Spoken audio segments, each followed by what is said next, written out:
Well, it's my great pleasure to welcome you to another in our lecture series looking at online violent extremism for VOX-Pol. In this lecture, we have Dr. Saimum Parvez. Dr. Parvez is from the Vrije University in Brussels, the Department of Political Sciences, and he's going to speak today about his research looking at digital media and narrowcasting in Bangladesh, and in particular how violent extremists target women and youth for recruitment. So thank you very much, Dr. Parvez. It's a great pleasure to have you here. We're very much looking forward to your presentation.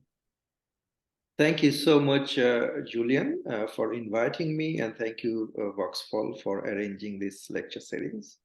So let me open my PowerPoint slide and share the screen, then I can start the lecture.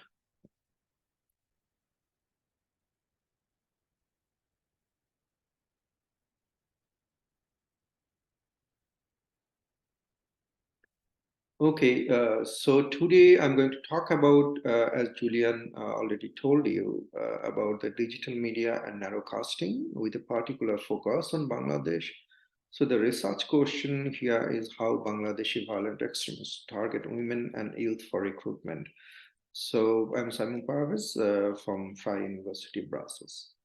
And so this is the question I'm going to talk about, and I'll try to explore.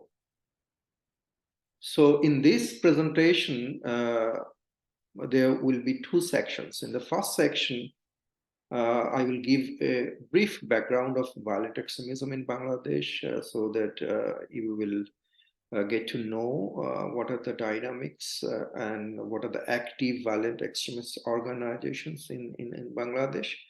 And then I will look into the changing nature of the violent extremist organizations in terms of their leadership structure, their recruitment procedure, propaganda tactics, and operational activities. In the section 2, I will focus on the narrowcasting and digital media. And I will talk about how the women and youth of Bangladesh, is particular section of the youth from the affluent and educated background, how they are targeted by the violent extremist organizations and how they have been recruited somewhat successfully in their organizations. So let me start with the section 1. So, although the Islamist groups have been, Islamist terrorist groups have been present in Bangladesh since the 1990s, but the country has experienced a serious surge in attacks in 2005 and 6. And again, the situation began to take a turn for the worst in mid-2013. So currently, there are 4 or 5 violent extremist groups which are active in Bangladesh. Especially, there are 2 groups affiliated with Islamic State and Al-Qaeda in Indian subcontinent. These 2 claimed a lot of, they claimed responsibility for attacks upon religious and ethnic minorities, foreigners, liberal activists, authors, and publishers, especially between 2013 and 2017. Particularly, I want to talk about one incident on the 1st July that happened in the 1st July 2016 by a group of youths connected to the Islamic State. And the attack was on a cafe. It's called Holy Artisan Cafe in the upscale neighborhood of the capital, Dhaka. And it sent like a kind of shockwave through the country, and it drew a lot of international attention. Why it drew a lot of international attention? Because of the profiles of the 1st July attackers. Most of the youths or like young attackers who are participated in that attack was from the upper middle class families who are taught, most of them are taught in secular educational institutions, and some of them even received education from outside of the country in Australia, in England, and other countries. And it actually attacked the long-held, it kind of shattered the long-held misperception that extremists are solely produced by religious educational institutions or madrasas. So we can see that there is a shift, and it started from like 2015, 2014, that more youth and more women as well from secular background and from a kind of educated and affluent or higher middle class background, they started to join these terrorist groups. So according to the press reports, currently there are at least 20 violent extremist organizations that are active inside the country. But among these 20 violent extremist organizations, there are like mainly four or five, which are like more prominent. So if we look at the main violent extremist groups in Bangladesh, then the first will come Harkatul Jihad Bangladesh. It was established in 1992, and their ideology was to establish Islamic rule through jihad. And they had regional connections, and it was originated in Pakistan. And it is reported that they have links with Al-Qaeda and some extremist groups in Pakistan. And as you can see that in the slide, that the propaganda materials that they used to distribute, those are like very old school, like books, leaflets, and those things. And they were mainly, their recruitment was from madrasas, and the leaders as well, they are educated in madrasas as well, and some of them are Afghan war veterans. And other two organizations like JMB, Jamatul Mujahideen Bangladesh, and one faction of JMB, Jagrotum Muslim Janata Bangladesh, or JMJB. These organizations are mostly a kind of similar to Harkatul Jihad Bangladesh, although their target was a little bit different, because they targeted democracy and judicial system, and they actually carried out a lot of attacks and suicide attacks as well against the judges and on the courts. But they had also foreign connections, and some of them were trained in Afghanistan, and they had close connections with the organization that I talked earlier, the Hujib. And later in one, like there are some districts of Bangladesh, northern districts of Bangladesh, there was one organization, Jagrata Muslim Janata, which is a kind of a section or a sister concern of Jamaat-e Mujahideen Bangladesh, but they targeted some of the leftist groups, leftist armed groups in northern districts of Bangladesh.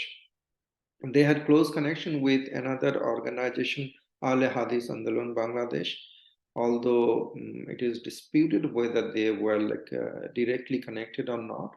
But they used madrasas or religious institutions built and maintained by that organization.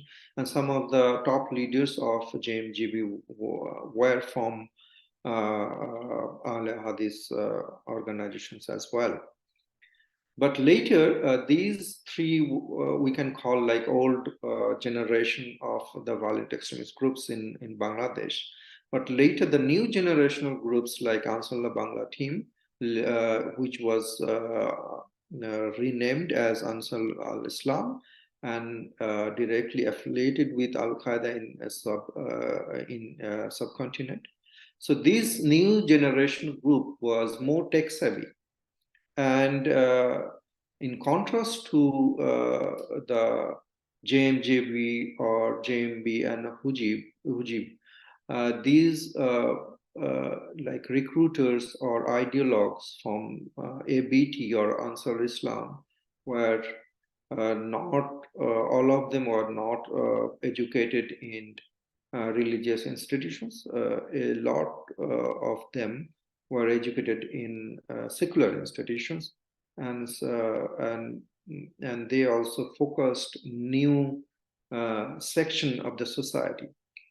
As you will see later, that how ABT, Ansar Islam, and also the Islamic State in Bengal, or Dawlatul Islam, these groups, new generational groups, they targeted secular, educated, and higher middle class groups, youths and women, and successfully attracted them and recruited them to their organizations.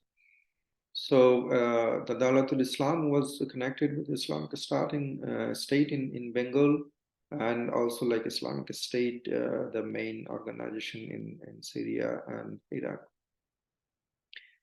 And also for these new generation group, there was another development that they used to operate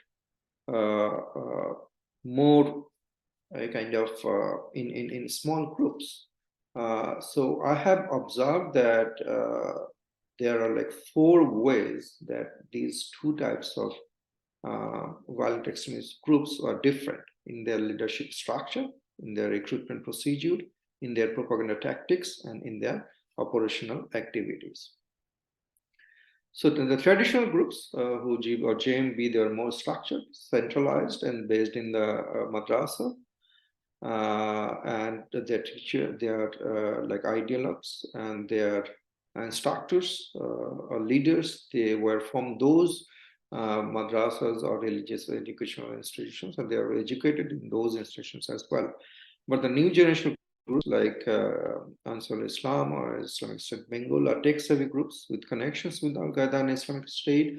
They're new generation, educated in secular universities, and also new generation's outfits, they embrace digital media, and they are very decentralized in their structure, as I told you earlier. And some of these outfits have several small groups comprised of less than 10 members, which were loosely connected to the central leaders. And there were like some differences in the targets as well, because the old generation groups, they used to target the courts, the government organizations, and all those.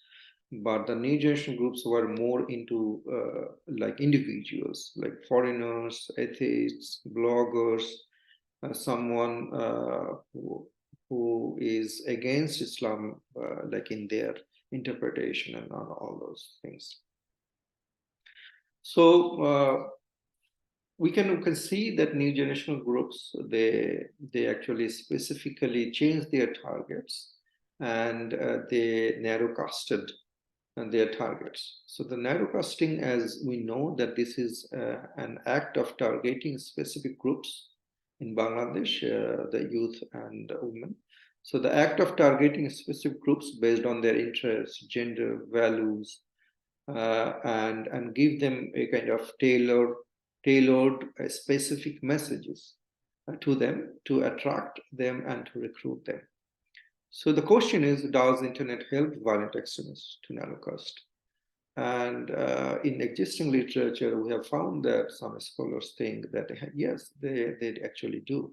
And in my research as well, I have found that the violent extremist groups in Bangladesh, they actually tailor their messages, and they use digital media to reach those tailored messages and tailored targets.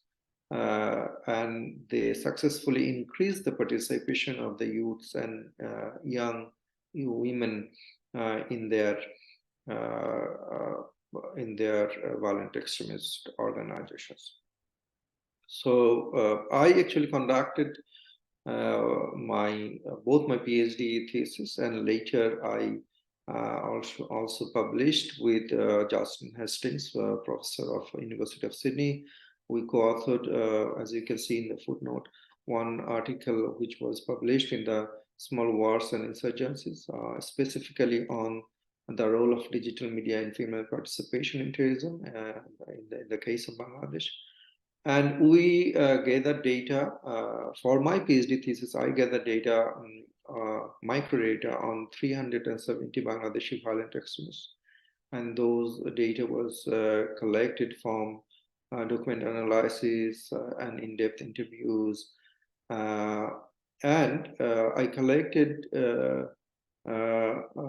I developed a database of the 370 violent extremists. And I have found that 78% of them, like 287, use digital media in the involvement or engagement phases of their extremist life cycle. So in sum, the finding was that in Bangladesh, digital media have provided opportunities for violent extremists to reach previously unreachable demographics, such as women and youths from westernized and well-off backgrounds. So as I will tell you about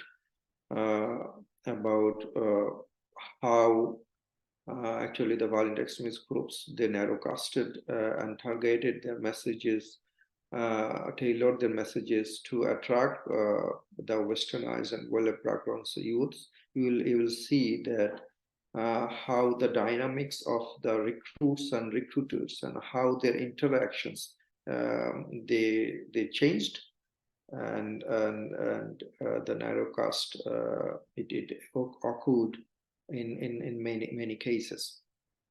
So in terms of women participation, I have found that digital media allows women to deepen their interactions with their social networks and to interact with people they would not otherwise be able to interact, given the structures of conservative upbringing in some countries, such as in Bangladesh. So it actually helped them to widen their social networks virtually. So in terms of the recruiters and recruit dynamics, we saw that digital media actually helped both the recruiters and recruits to connect with each other and to increase interaction among themselves. Although women's mobility in Bangladesh is not entirely restricted, but there are still a kind of social taboos against meeting an unknown male in public. So digital media have made it easier for women to break this barrier and to meet unknown like-minded friends online and discuss matters of common interest. So then I have found a lot of cases where women have made friends or recruiters online and become motivated to join in jihad through continuous digital media interaction. So I have found that the recruiters, when they started their a kind of phishing, a kind of when they targeted a specific group, whether it is like youth or like women, they actually started with very common public platforms such as Facebook. And after that, when they approach someone, they talk to them for a brief period, and then they will invite them to more encrypted version of the platform, such as Telegram, Thema, Flickr, and those encrypted platform, and they will establish a kind of relationship. So analysis of life stories of female jihadists in Bangladesh shows that digital media have provided them opportunities to ingest jihadist ideology by several means. The first one, it actually helped them to reach the terrorists and their organizations, and it increased interactions, and it actually helped them to avoid in-person physical interactions. Previously, they used to get all those opportunities to listening to lectures in public setting, like religious gatherings, for some people in mosque. But it was difficult for women to attend a waz mahfil or religious gathering at night. Or in Bangladesh, women do not go to mosque as well that often.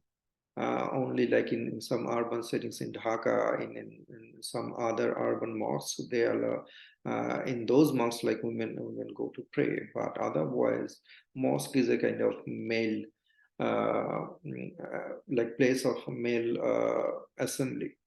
So for that reason, when digital media came, it actually provided them more comfortable and anonymous settings. And digital media offered the opportunities for female jihadists to interact and actively participate.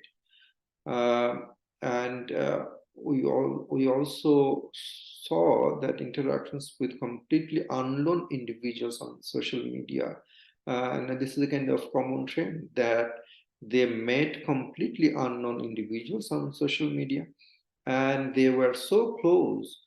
Their relationship was so strong that later they became friends, fiancé, husbands, or like simply recruiters.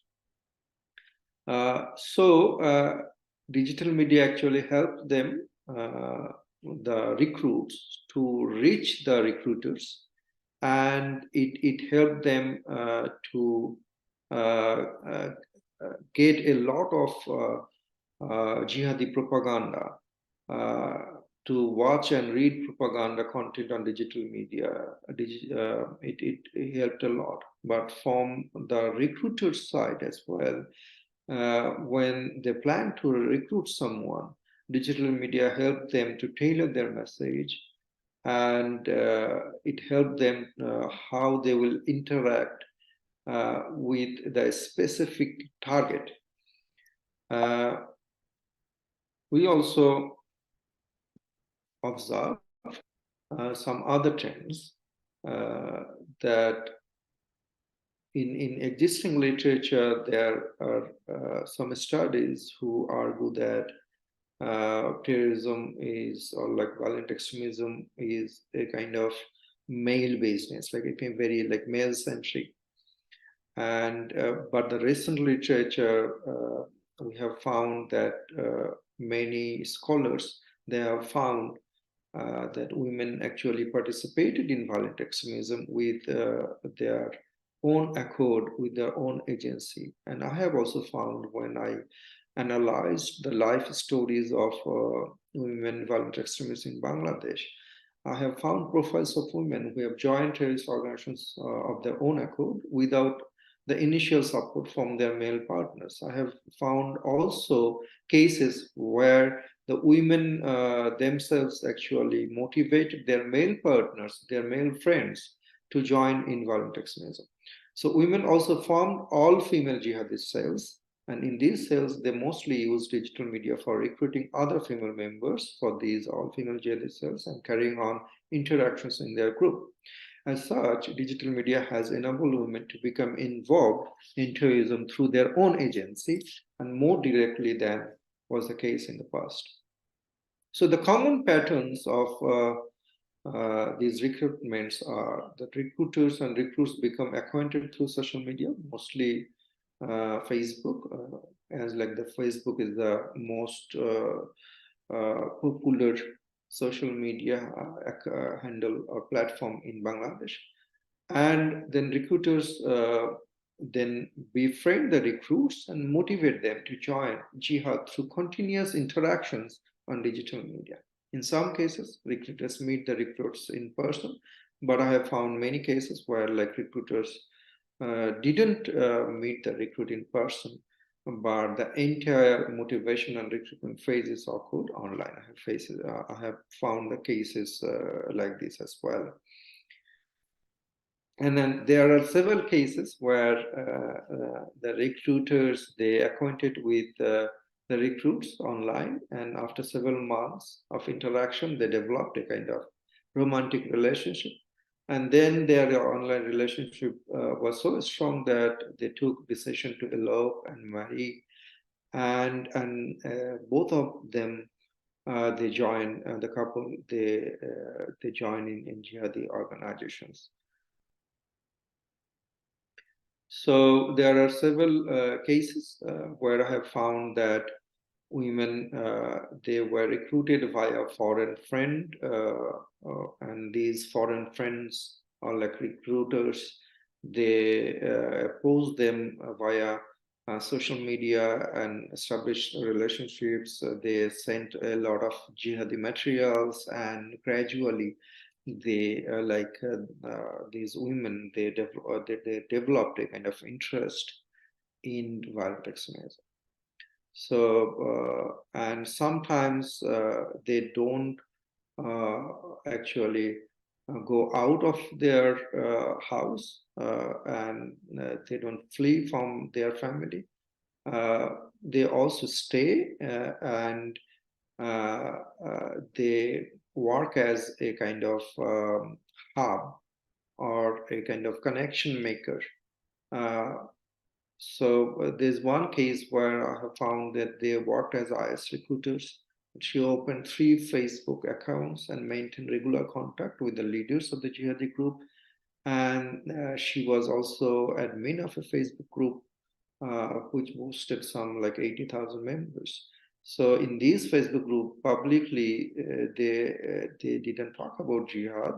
Sometimes they do, but they actually try to narrowcast. They try to understand that which message will be appropriate for the which recruit, and then they will find their target, that this person could be approached, and then they will go to the inbox on the Facebook, and they will approach, and from for like 1 week, after 1 week or 2 weeks of interactions, they will switch to more encrypted versions. So this is the pattern I have observed.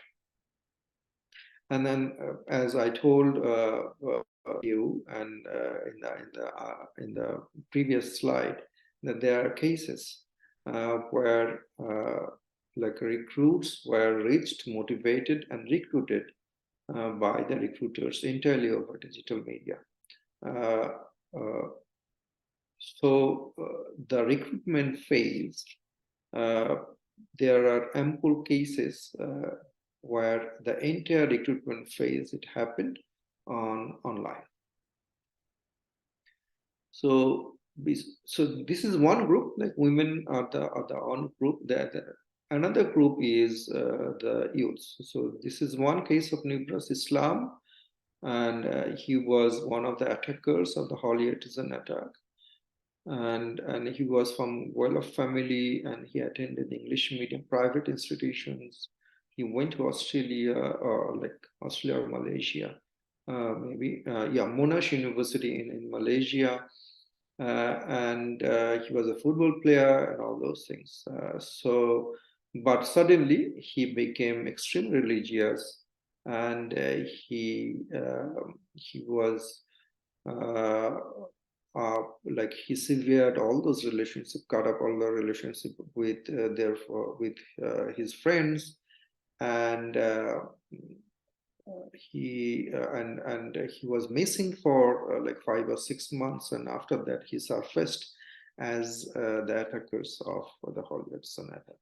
There's another case of Mehdi Hassan. So he was a ramp model, and after that he turned into a violent extremist. So this guy, he was Najibullah Ansari. He was a marine engineer, and he left job and he left for Iraq to join Islamic State, and he was most probably killed there. And another attacker was Rohan Imtiaz. He was also from a very wealthy family, and he also went to Monash University in Malaysia. He was so these guys are like English speaking and educated in the institutions where the medium of instruction is English, and they were known as like a kind of secular educated affluent youth. So these new generational violent extremist groups, they managed to reach these people, these youths, by establishing a recruit connections via digital media.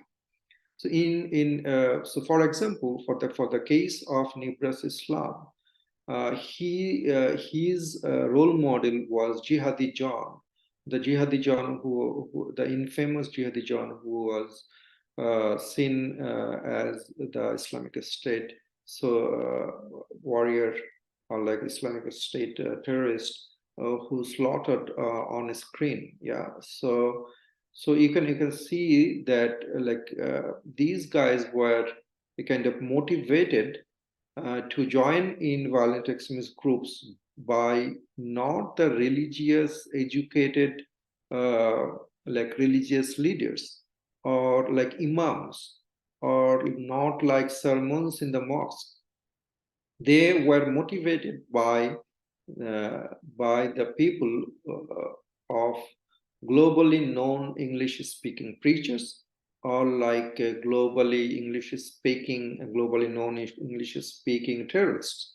So, and how they actually gathered those materials via digital media, and also when their recruiters approached them, some of them approached from Japan, from Australia, from Canada, and so we can see that digital media actually helped them to target these people, and the digital media also helped these recruits to reach their recruiters and to collect those jihadi materials.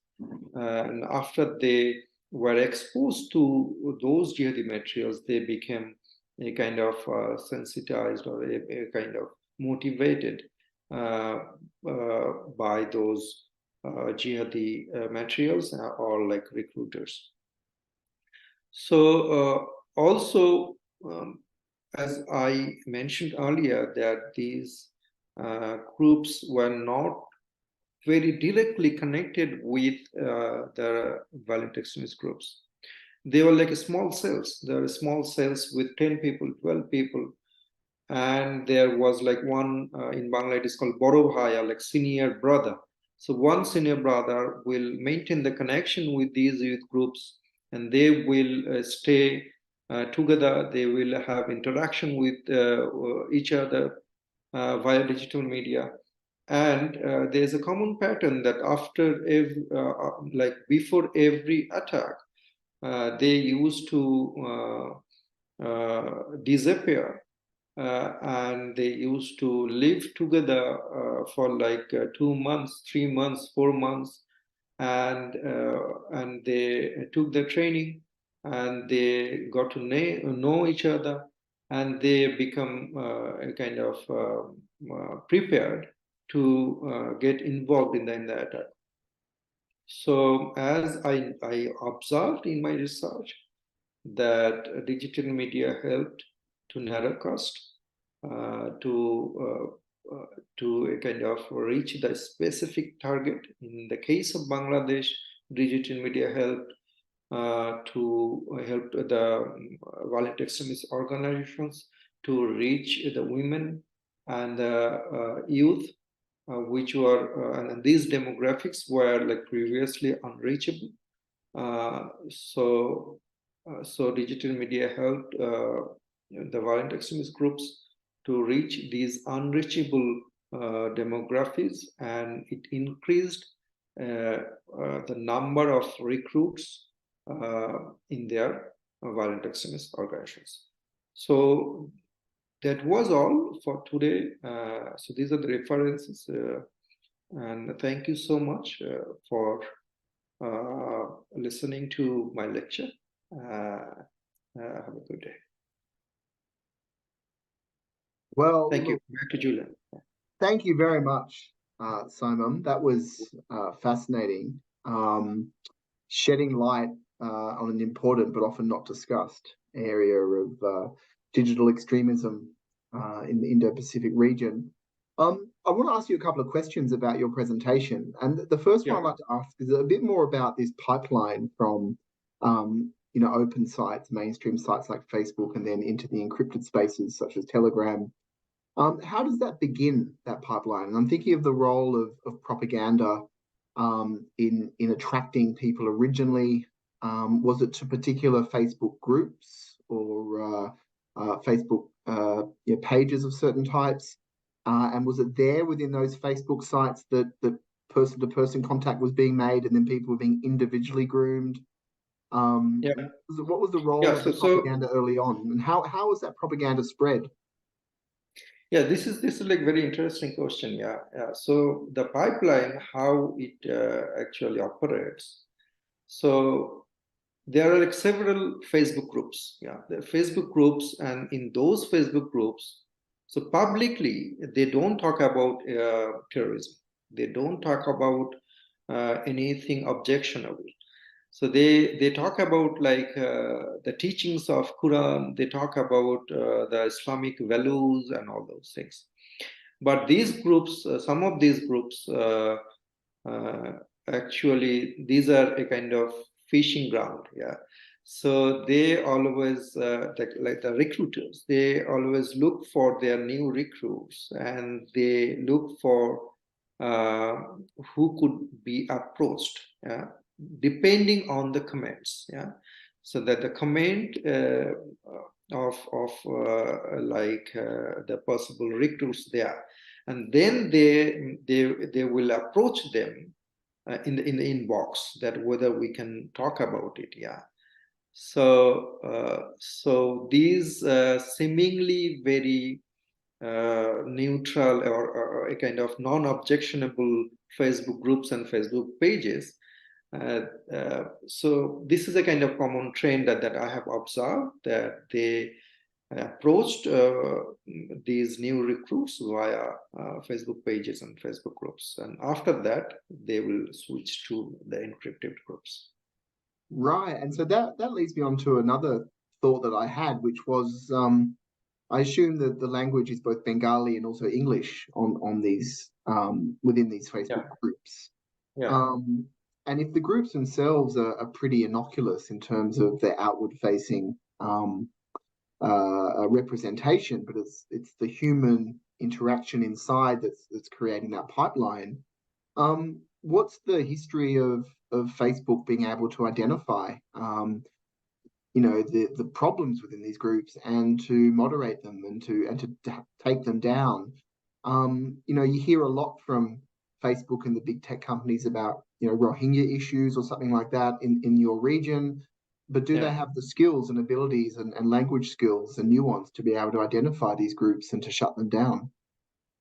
So when I conducted my research in like from 2017 to 2021, I have found around like 100, more than 100 pages. Those are like publicly, they were like a kind of propagating and supporting Islamic State or Al Qaeda and all those things. But at the same time, when after like 2 years, I went back to the links and I checked, then I have found that a lot of them were actually taken down by the Facebook authority. So they actually monitor it, but the way when I analyze the cases, in-depth cases of the violent extremists, then I have found that these innocuous groups, these like non-objectionable and like seemingly normal, quote-unquote, normal groups, it is very difficult to monitor them, because there is nothing there that will go against the community standard. So those are like normal talking about religion. Yeah. So it is very difficult to Facebook as well to figure to find out what is the problem with this normal conversation. So it is more specific, and it is a kind of like example of narrowcasting. Yeah. So they actually understand that what is their target, and they tailor their message, they tailor their a kind of way of approaching, and then how they will start the conversation. But although I have found a lot of cases where the recruitment phase is entirely happened on the digital media, but that doesn't mean that it happened without any, it happened to all. Yeah. And there are a lot of cases where actually they met online, they developed kind of relationship online, and then they met in person. Yeah, so this is also a kind of process of online and offline interactions as well. So in most of the cases, it is both online and offline. So they met once, and after that, like 5-6 months, they interacted online. Then also they met more another time. So this is a kind of interactions between online and offline. Yeah. Right. I want to ask you about the women. You talked a lot about the sort of Western educated, young men who became the perpetrators of the Gulshan holy artisan attack. What about the women who are being groomed like this and brought in to these groups? Were they then becoming future recruiters themselves, and were they taking an active role in this grooming and recruiting online? Were they becoming financiers and organizers? Do you know much about those dynamics? Yeah. So they actually participated in all those activities. Apart from like direct attack, like with arms, in all other activities related to terrorism or like violent extremism, such as you told, like financing or collecting funds, or like collecting logistics, or propagating their jihadi ideology. In all those activities, women participated a lot. Yeah. And as I mentioned in my lecture as well, women formed their all female cells as well. Mm-hmm. So in those cells, they actually collected money, and sometimes they collect actually showing other causes, showing like charity causes and other like benevolent causes, and after that they use that money to and then they send it to the jihadi groups. So in terms of collecting funds, actually, for the new generational violent extremist groups on Ansar Islam or Islamic State in Bengal, women played a very important role. And also, before the attack, as I told, that they used to stay together in one house for like 2 months or 3 months. At that time, the entire logistics of that house, those are maintained by the women. Yeah. And also they themselves, they radicalize each other via Threema, via their encrypted groups and all those. And there are some cases where even the arms and some of the weapons were transferred by the women, because generally in Bangladesh, like women, they were treated a kind of by the police, they're with less suspicion. Yeah. So violent extremist groups, they exploit that opportunity, and they use women to kind of like move their weapon and logistics as well. Yeah. Well, I did want to ask you about that police response and the government response more broadly. Bangladesh has got a large youth population, a youth bulge. It's heavily permeated by internet connectivity and social media use. I think it's almost 100% of young people probably, use digital media. And you've mentioned, it has a emancipatory aspect. Digital media is able to provide services and spaces for women and other marginalized groups to express themselves. I know in Bangladesh have also been civil rights movements and student movements that are broadly pro-social, that have been generated online through online networks, through the same platforms that you've been talking about. What is the dynamic between these more civil rights focused movements online and protests, and the terrorist fringe, and the potential or risk of police and government action in trying to respond to the terrorist fringe, and in doing so to crack down on these wider, more emancipatory uses of social media amongst young people? Thank you so much for asking this question. This is like very, very important in perspective of Bangladesh. Yeah. So as we know that internet is a kind of double-edged sword. Yeah. So it helps the violent extremist groups or like this kind of groups, and at the same time it also helps the protesters or civil rights activists and all those people.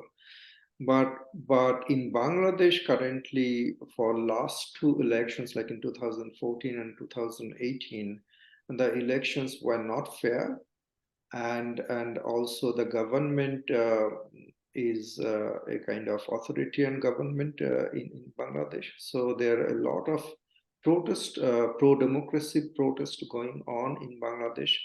And the researchers like me, it is very difficult for us to conduct research because the counter-terrorism initiative by the government, sometimes it becomes kind of questionable. Because when you label someone a terrorist or a violent extremist, then it is very difficult to question the activity. Yeah. So there are trends where we have found that government sometimes used, or like law enforcement agencies sometimes use these like counter-terrorism laws and counter-terrorism measures to a kind of prevent and like anti-government or like some of the protests that will go against the government. Yeah. So when these kind of questionable counter-terrorism measures, for that reason, it is very difficult to a kind of distinguish between the real cases and then the fake cases. Yeah. So I can give you one example that when I was a lecturer back in Bangladesh in North-South University. So one of my colleague was also a violent extremism researcher, and somehow he was kind of abducted by one of the law enforcement agencies. We suspected, but we don't know. And after that, there were some like newspaper publications regarding him that he was involved in terrorism. He was involved in violent extremism. So you can see that how anti-government or like someone who is critical to government, critical voices could be labeled as terrorist. Yeah, but there are real terrorists out there, and there are incidents where these law enforcement agencies are a kind of labeling someone, a researcher, to be a terrorist. So these are like fake cases. So for us, it is very difficult to kind of discern and distinguish between these two bunch of cases, and these are real and then these are fake. In fact, for my research, when I collected confession statements, when I collected like court documents, I actually went through a lot of cross checks to find out whether these are real cases or fake cases. Yeah.